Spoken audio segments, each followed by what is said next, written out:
एक बात Indian politics में बार बार प्रूव हुई है कि वोटर मैनिफेस्टो भूल सकता है, स्पीच भूल सकता है, लेकिन किचन का बजट नहीं भूलता है। और जब बात बेसिक कमोडिटीज़ की प्राइसेस की हो तो गवर्नमेंट के लिए प्रॉब्लम सिर्फ इकोनॉमिक नहीं बल्कि पॉलिटिकल भी बन जाती है। देखो, शुगर का प्राइस बहुत सारे मार्केट्स में 70 रुपये किलो तक पहुंच गया है। गवर्नमेंट के हिसाब से एवरेज रिटेल शुगर प्राइस 20 जुलाई को 48 रुपये किलो था, जो 20 अगस्त को बढ़ के 55 रुपये हो गया। मतलब एक महीने में सीधा 20 रुपये का जंप। देखो, गवर्नमेंट का कहना है कि प्रोडक्शन में decline, weather related crop damage और सप्लाई कंसर्न इसके मेजर रीजंस हैं। हालांकि गवर्नमेंट ने प्राइसेस कंट्रोल करने के लिए 10 lakh tonne raw sugar duty free import करने का डिसीजन लिया है। लेकिन असली सवाल है कि इन्फ्लेशन का पॉलिटिकल इंपैक्ट होता क्या है। देखो, डेमोक्रेसी में वोटर इकोनॉमी को सिर्फ जीडीपी ग्रोथ से मेजर नहीं करता है। उसके इकोनॉमिक इंडिकेटर्स होते हैं कि आटा कितने का, दाल कितने की, सब्जी कितने की, तेल कितने का, और अब भाई चीनी कितने की है। देखो, पॉलिटिकल साइंस में इसे एक सिंपल लॉजिक से समझो, जिसे कहते हैं पॉकेट बुक वोटिंग। जब हाउस होल्ड को लगता है ना कि यार गवर्नमेंट के अंडर उसकी परचेजिंग पावर कंटिन्यूसली गिर रही है, तो इकोनॉमिक डिससेटिस्फैक्शन इलेक्टोरल डिससेटिस्फैक्शन में कन्वर्ट हो जाता है। इंडिया में प्राइस राइज हिस्टोरिकली एक पॉलिटिकल इशू रहा है और 2014 के इलेक्शंस ने इसे प्रूफ भी किया है। लेकिन एक बात है कि कमोडिटीज प्राइसेस बढ़ना मतलब गवर्नमेंट इलेक्शन हार गई, ये कतई नहीं है।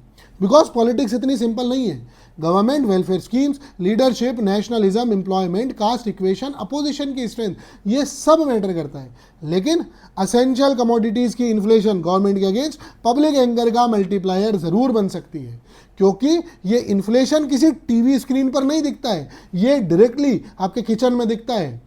और यही पॉलिटिकल कम्युनिकेशन का सबसे सेंसिटिव पार्ट आता है कि जब कोई ऑर्डिनरी फैमिली 70 रुपये किलो शुगर अफोर्ड करने को लेकर वरीड हो, तो कोई मिनिस्टर ये कह दे कि यार लोगों को डायबिटीज़ है, शुगर कंजम्पशन कम हो जाएगी। ये नेचुरली पब्लिक को इनसेंसिटिव लगता है, चाहे स्टेटमेंट का इंटेंशन कुछ भी हो। बिकॉज पॉलिटिक्स में परसेप्शन मैटर्स।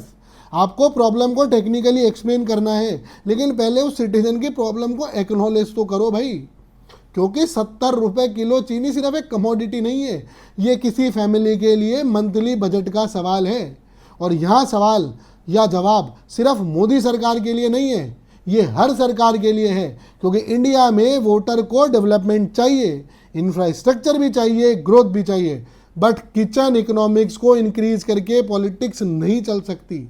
गवर्नमेंट चाहे कितने भी अचीवमेंट गिना ले, अगर वोटर को मार्केट में ये फील हो गया कि मेरी इनकम वही है लेकिन मेरी थाली और मेरा घर महंगा होता जा रहा है, तो ये फीलिंग इवेंचुअली बैलेट बॉक्स में दिखेगी।